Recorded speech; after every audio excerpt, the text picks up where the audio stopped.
당신이 지금 최고급 마트의 정육 코너 앞에 서 있다고 한번 상상해 보세요. 화려한 조명 아래에 막 완벽한 마블링을 자랑하는 원 플러스 등급 한우가 떡 놓여 있는 거죠. 네, 아주 먹음직스럽게 포장되어 있겠죠. 그렇죠. 그리고 그 밑에 적힌 가격표를 봅니다. 솔직히 말해서 숨이 턱 막히는 가격이잖아요. 맞아요. 만만치 않은 금액이죠. 과거에는 우리가 그 엄청난 프리미엄을 지불하는 이유가 아주 단순 명료했어요. 뭐 입에서 살살 녹으니까 혹은 기름지고 맛있으니까 샀단 말이죠. 네, 마블링이라는 아주 명확한 시각적 증거가 있었으니까요. 맞아요. 마치 눈에 보이는 엑스레이 사진처럼 그 마블링이 비싼 가격을 정당화해줬거든요. 근데 오늘 우리가 파헤쳐볼 여러 연구 논문이랑 마케팅 분석 리포트들을 보면요.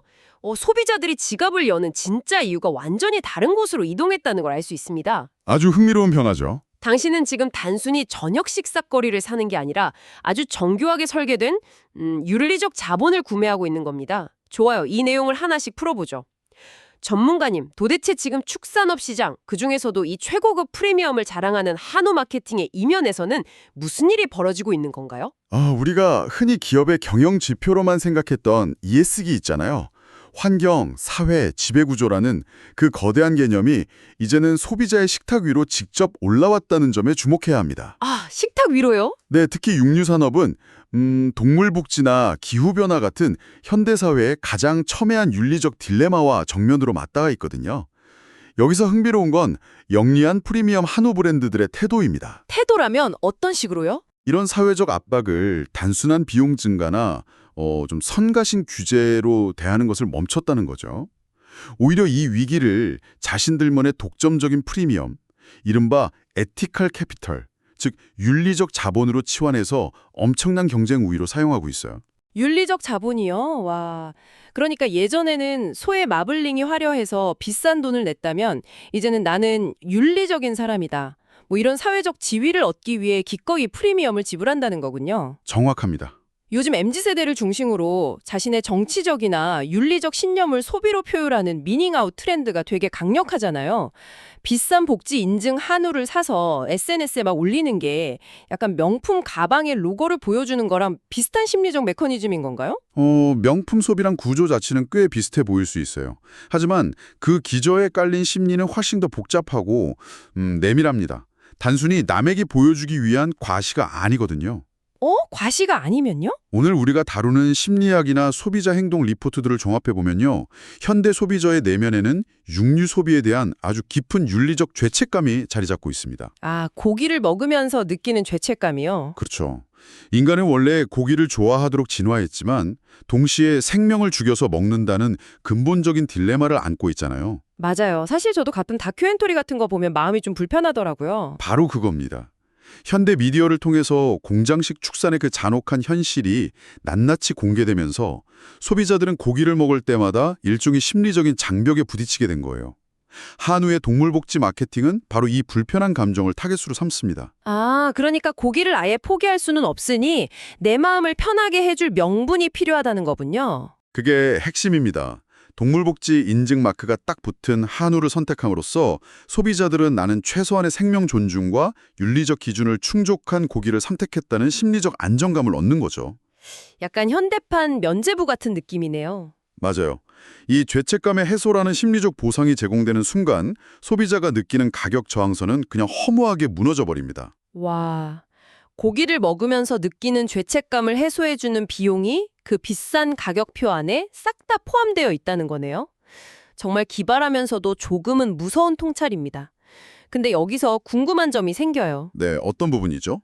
시장에는 훌륭한 품질의 수입육도 값싸게 엄청 넘쳐나잖아요. 한우가 이 거대한 수입육의 공세랑 맞서 싸울 때 이 윤리라는 카드가 어떻게 구체적인 방어막이 되는 건가요? 수입육, 특히 대량으로 유통되는 소고기의 대부분은 영어 이니셜로 CFO라고 불리는 대규모 공장식 밀집 사육 시설에서 생산되거든요. 아, 그 엄청 빽빽하게 모여있는 그런 곳이요. 네, 맞아요. 이 시스템은 철저하게 효율성이랑 비용 절감에 초점이 맞춰져 있어서 태생적으로 동물복지 기준을 충족하기가 구조적으로 매우 어렵습니다. 아무래도 수만 마리를 한 번에 키우니까요. 그렇죠. 그 수만 마리의 소를 한정된 공간에서 키우면서 복지까지 챙기려면 정말 천문학적인 비용이 들거든요. 반면에 한우는 상대적으로 소규모 농가단위이고 지역 생태계를 기반으로 해서 전통적인 사육 방식이 어느 정도 보존되어 있죠. 그러니까 애초에 출발선부터 구조적으로 유리한 위치에 있다는 거군요. 그렇기 때문에 한우 브랜드들은 이 구조적 차이를 파고들어서 수입육과의 사이에 아주 명확한 윤리적 차단막을 쳐버립니다. 가격 경쟁을 아예 포기하는 대신 프레임을 전환하는 거죠. 프레임을요? 어떻게 말하나요? 수입육은 정시다 지갑을 아껴줄 수 있습니다. 하지만 오직 한우만이 당신의 양심을 지켜줄 수 있습니다. 이렇게 메시지를 던지는 겁니다. 와, 양심을 지켜준다? 엄청 강력하네요. 제가 농림축산식품부의 동물복지농장 인증 기준을 찾아보니까 이게 생각보다 엄청나게 까다롭더라고요. 단순히 밥을 잘 준다는 수준이 아니던데요? 네, 법적인 기준이 상당히 엄격하죠. 소가 자연스러운 본능을 막 표현할 수 있게 충분한 활동 공간을 줘야 하고 고통과 질병으로부터 자유로워야 하는 등 소위 5대 자유를 법적으로 보장해야 한다고 나와 있더라고요. 근데 여기서 좀 비판적인 질문을 하나 던져볼게요. 네, 해보시죠. 윤리적으로 마음이 편안해진다는 건 이해했어요. 근데 결국 고기의 본질은 맛이잖아요. 아무리 착한 소, 행복한 소라고 이름표를 붙여도 막상 구워 먹었을 때 맛이 없으면 소비자들은 두 번 다시 안 살 텐데요. 이게 진짜 물리적으로 고기 맛을 더 좋게 만드나요? 아주 중요한 질문입니다. 아니면 그냥 비싼 돈을 내고 착한 고기를 샀다는 플라시보 효과 때문에 막 기분 탓으로 맛있게 느껴지는 건가요? 그 지점이 바로 소비자들이 가장 많이 오해하는 부분이기도 하고 마케팅이 가장 공들여 설명해야 하는 과학적 사실입니다. 결론부터 말씀드리면 이건 절대 플라시보 효과가 아닙니다. 오, 진짜 과학적인 근거가 있나 보네요. 네, 동물 복지와 미식적 가치 사이에는 아주 명확한 생화학적 메커니즘이 존재해요. 소가 좁은 공간에 갇혀서 스트레스를 받게 되면 체내에서 아드레날린 같은 스트레스 호르몬이 과도하게 분비되거든요. 네네. 이 과정에서 소의 근육 속에 저장되어 있던 글리코겐이라는 에너지가 빠르게 고갈되어 버립니다. 잠깐만요. 글리코겐이 고기 맛이랑 무슨 상관이 있는 거죠? 아주 결정적인 역할을 하죠. 도축 후에 고기가 숙성되는 과정에서 이 글리코겐이 젖산으로 변하면서 고기의 pH 농도를 낮춰줍니다. 아, 산도를 조절하는군요. 맞아요. 이 과정이 있어야만 고기의 육질이 부드러워지고 우리가 아는 그 깊은 풍미가 살아나며 보존성까지 높아지거든요. 대박. 그러면 스트레스 받은 소는 어떻게 되나요? 스트레스를 받아서 글리코겐이 텅 비어버린 소의 고기는 숙성이 제대로 일어나지 않아요. 그래서 퍽퍽하고 질기며 심지어 고기 색깔로 검붉게 변해버립니다. 와, 그렇군요. 즉, 행복한 소라는 건 단순한 감상적인 동화가 아니라 글리코겐 수치가 완벽하게 보존된 최상급 맛의 과학적 전제 조건인 셈이죠. 최근에 프리미엄 한우 브랜드들이 복지 인증을 넘어 친환경 귀리 같은 기능성 사료를 결합해서 웰리스 프리미엄을 강조하잖아요. 네, 요즘 귀리 먹인 소 이런 거 많더라고요. 그게 바로 이런 미식적, 건강적 가치를 완벽하게 연계하기 위해서입니다. 그러니까 스트레스가 고기의 화학적 구조 자체를 싹 다 망가뜨리는 거였군요. 미각적인 만족이랑 윤리적인 만족이 결국 하나의 과학적 사실로 연결된다니 정말 흥미롭습니다. 근데 이 대목에서 또 다른 의문이 생겨요. 또 어떤 의문이시죠? 요즘 소비자들이 어떤 사람들입니까? 엄청나게 똑똑하고 의심도 되게 많잖아요. 아무리 대기업이 예쁜 광고 모델 내세워서 우리 소는 넓은 들판에서 행복하게 뛰어놀고 글리코겐 수치도 완벽합니다 이렇게 떠들어대도 소비자들 첫 반응은 뻔할 거란 말이죠. 저걸 어떻게 믿어? 또 마케팅 상술 아니야? 이러겠죠? 맞아요. 딱 그거예요. 이런 극단적인 냉소주의를 도대체 어떻게 돌파하는 건가요? 사실 기업들도 그 냉소주의를 가장 두려워합니다. 환경을 위하는 척하는 걸 우리가 그린워싱이라고 하듯이 동물 복지를 그저 얄팍한 마케팅 슬로건으로 남용하는 행위를 업계에서는 복지 세탁, 웰페어 워싱이라고 부르거든요. 아, 웰페어 워싱. 네, 현대 초연결 사회에서 이런 거짓말이나 과장이 발각되면 그 프리미엄 브랜드는 말 그대로 치명타를 입고 시장에서 완전 퇴출당할 수도 있어요. 그렇죠. 소비자 신뢰가 무너지는 건 한순간이니까요. 그래서 제가 자료를 보면서 가장 소름 돋았던 부분이 이 브랜드들의 대처 방식이었어요. 어떤 점이 인상 깊으셨나요? 이들이 선택한 전술이 다름 아닌 급진적 투명성이더라고요. 단순히 우리 농장은 넓고 쾌적합니다. 이런 형용사를 쓰는 게 아니에요. 우리 농장은 소 한 마리당 딱 10평의 전용 공간을 제공하고 하루 4시간의 방목 시간을 초시계로 재듯 엄수합니다. 이렇게 구체적인 데이터랑 수치를 그냥 못 박아버리잖아요. 아주 영리한 전략이죠. 심지어 어떤 농장들은 축사 곳곳에 CCTV를 달아서 소가 밥 먹고 노는 모습을 웹사이트를 통해 24시간 라이브 스트리밍으로 중계하더라고요. 외부 시민단체랑 협력해서 불시 감사도 하고 그 보고서를 투명하게 공개하고요. 기업이 자발적으로 막 극한의 감시망을 뒤집어 쓰는 셈인데 왜 이렇게까지 피곤한 방식을 택하는 걸까요? 왜냐하면 현대사회에서 신뢰의 문법이 완전히 달라졌기 때문입니다. 과거에는 거대한 대기업의 로고나 유명 연예인의 보증수표가 신뢰를 만들었다면 지금 소비자들은 날 것 그대로의 데이터와 실시간 증명만을 믿거든요. 아, 날것의 증명이요? 멋지게 편집된 광고 영상보다 농장 구석에 달린 화질 낮은 CCTV 라이브 화면이 소비자에게는 100배 더 진정성 있게 다가가는 거죠. 프리미엄 부티크 정육점들이 매장 한가운데에 동물 복지존을 만들어 놓고 농장 실시간 영상을 틀어놓는 것도 다 같은 맥락입니다. 와, 그렇게까지 증명하는군요. 게다가 문제가 생기면 해당 농장과의 계약을 즉각 해지하는 등 절대 타협하지 않은 단호한 기준을 보여줍니다. 우리는 이 윤리적 가치를 지키기 위해 금전적 손실과 피를 흘릴 각오가 되어 있다. 이걸 실시간으로 증명하는 거예요. 와, 진짜 팩트랑 투명성으로 무장해서 소비자들의 의심을 원천 봉쇄해버리네요. 자, 그러면 생명을 먹는다는 윤리적 죄책감도 해결했고 수익률과의 구조적 차별성도 만들었고 맛의 과학적 증명에 라이브 방송을 통한 투명성까지 다 확보했습니다. 이 정도면 마케팅의 마스터피스가 완성된 것 같은데 이 연구 자료들은 여기서 시선을 아주 거대하고 무거운 쪽으로 확 돌리더라고요. 네, 바로 기후위기죠. 맞아요. 기후위기. 사실 현대인들의 고기 매대 앞에서 느끼는 죄책감은 동물의 불행에 대한 것만이 아니잖아요. 내가 고기를 먹을 때마다 지구온난화에 일조하고 있고 빙하를 녹이고 있다는 그 환경적 부채감이 엄청나죠. 아주 심각한 문제로 대두되고 있습니다. 육류산업, 특히 소를 키우는 게 반육류 정서의 핵심 타겟이 되는 이유가 바로 그 메탄가스 때문 아닙니까? 정확히 짚으셨습니다. 소가 소화 과정에서 배출하는 메탄가스는 이산화탄소보다 지구온난화에 미치는 영향이 무려 25배나 강력하거든요. 25배요. 와. 네, 축산업계 전체를 뒤흔들 수 있는 거대한 위협이죠. 하지만 앞서 말했듯이 이 앞서가는 한우 브랜드들은 이 치명적인 약점조차 브랜드를 지속 가능한 미래를 위한 환경 리더로 포지셔닝하는 아주 강력한 지렛대로 뒤집어 버립니다. 근데 그 기술적인 해결책들을 보니까 진짜 SF 영화가 따로 없더라고요. 솔직히 마케팅으로 해결할 수 있는 영역을 아예 넘어선 것 같던데요. 소가 트림을 하는 생리적 현상을 도대체 무슨 수로 막는다는 거죠? 무슨 소화 기관을 해킹이라도 하나요? 비유하자면 진짜 생물학적 해킹에 가깝죠. 진짜요? 소가 배출하는 메탄은 그냥 발생하는 가스가 아니에요. 소의 반추위, 그러니까 위장 내에 서식하는 고세균이라는 미생물들이 사료를 분해하면서 만들어내는 부산물이거든요. 아, 미생물 때문이었군요. 네, 그래서 과학자들은 이 고세균의 활동 메커니즘을 분석해서 사료에 3-NOP라는 특수 화합물이나 특정 해조류 추출물을 소량 섞어 먹이는 방식을 개발했습니다. 잠깐만요. 해조류요? 막 미역이나 다시마 같은 걸 소한테 먹인다는 건가요? 비슷합니다. 특정 붉은 해조류에 포함된 성분이나 그 3-NOP 분재가 소의 위장 속으로 들어가면요.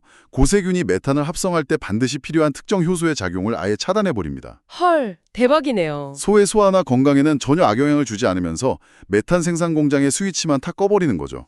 이 기술을 도입하면 메탄 배출량을 최대 30% 이상 획기적으로 줄일 수 있습니다. 맙소사, 소의 뱃속에 있는 미생물 효소를 타겟팅해서 메탄을 줄인다니 진짜 상상도 못했어요. 근데 가스 문제뿐만 아니라 배설물, 즉 분뇨 문제도 엄청 심각하잖아요.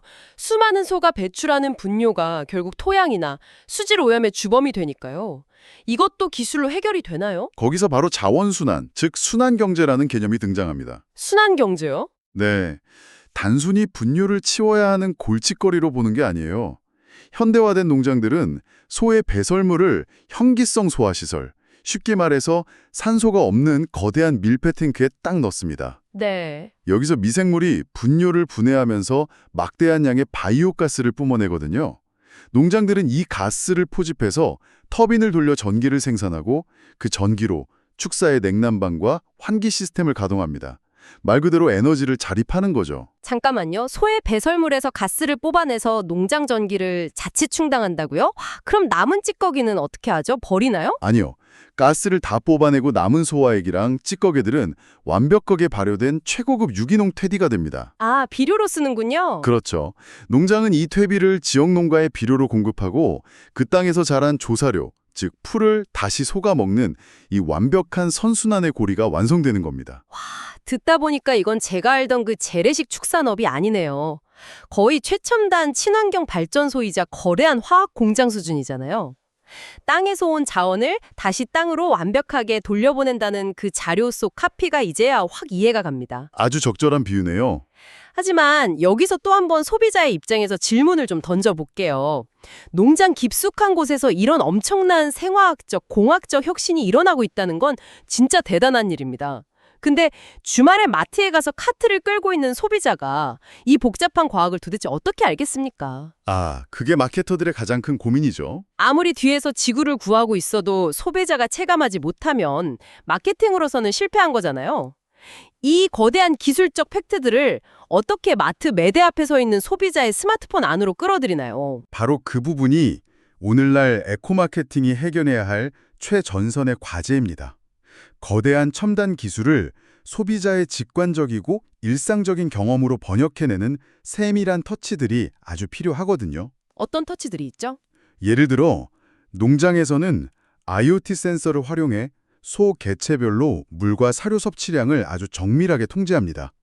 브랜드는 이 복잡한 기술을 AI가 정밀하게 케어하는 저탄소 경영이라는 아주 쉬운 슬로건으로 홍보하죠. 아, 말이 훨씬 쉬워지네요. 네, 게다가 정부에서 철저하게 검증한 저탄소 축산물 인증 마크를 포장재 한가운데에 아주 직관적으로 박아놓습니다. 아, 그리고 제가 개인적으로 이 리포트들을 쭉 읽으면서 무릎을 탁 쳤던 대목이 하나 있어요. 어떤 부분이죠? 바로 탄소 발자국 계산기 앱이었습니다. 내가 마트에서 원 플러스 플러스 그린 한우 한 팩을 딱 골라서 바코드를 스캔하잖아요.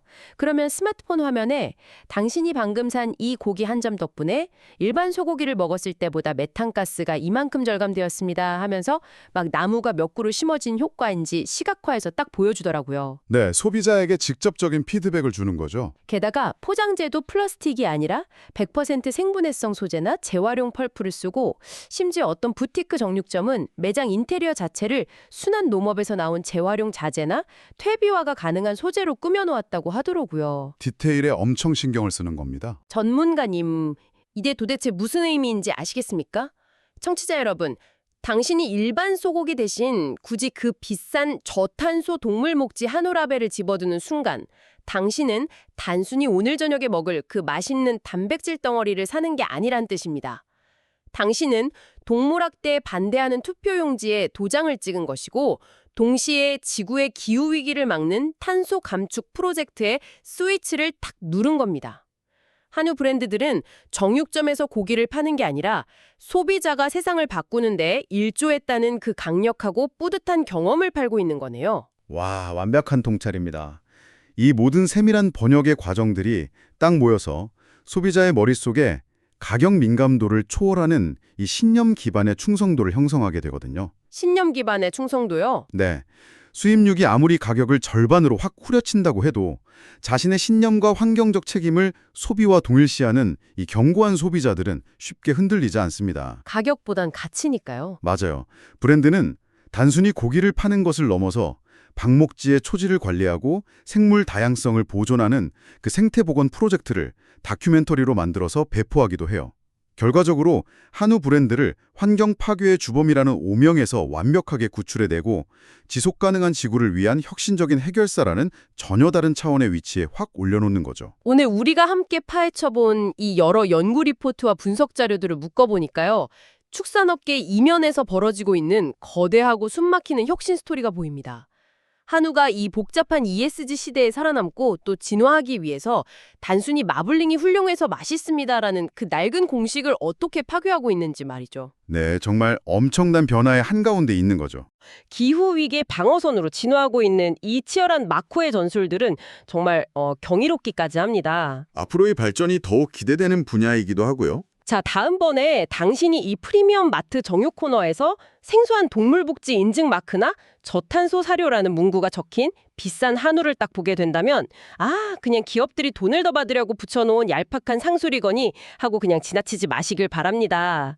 오늘 우리가 나눈 이 이야기들 한 마리당 10평의 공간을 사수하기 위한 투쟁, 소의 메탄가스 효소를 딱 차단하는 해조류의 마법, 그리고 농장을 발전소로 바꾸는 첨단 순환 시스템을 꼭 한 번쯤은 떠올려 보셨으면 합니다. 고기 한 점에 담긴 아주 거대한 노력들이니까요. 오늘의 심층 탐구는 여기까지입니다. 하지만 방송을 완전히 끝내기 전에 오늘 살펴본 자료들에는 나와 있진 않지만 이 맥락에서 결코 피할 수 없는 도발적인 질문을 하나 던져보고 싶네요. 오, 어떤 질문일지 궁금하네요. 오늘 우리는 흙과 물, 그리고 자연 속에서 키우는 전통적인 방식의 축산업이 기술을 통해서 얼마나 극한으로 윤리적이고 또 친환경적으로 진화할 수 있는 그 최전선을 보였잖아요. 네, 확인했죠. 근데 말이죠.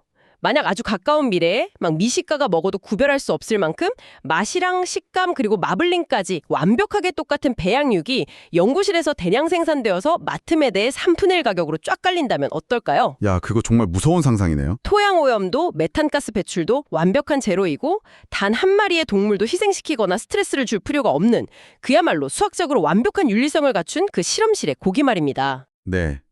그날이 오면 오늘 우리가 막 정의롭다고 감탄했던 그 10평의 흙바닥에서 하루 4시간씩 햇볕을 쬐면서 귀리를 먹고 자란 이 1+++ 전통 방식의 윤리적 한우는 여전히 지금과 같은 흔들림 없는 프리미엄 가치를 유지할 수 있을까요?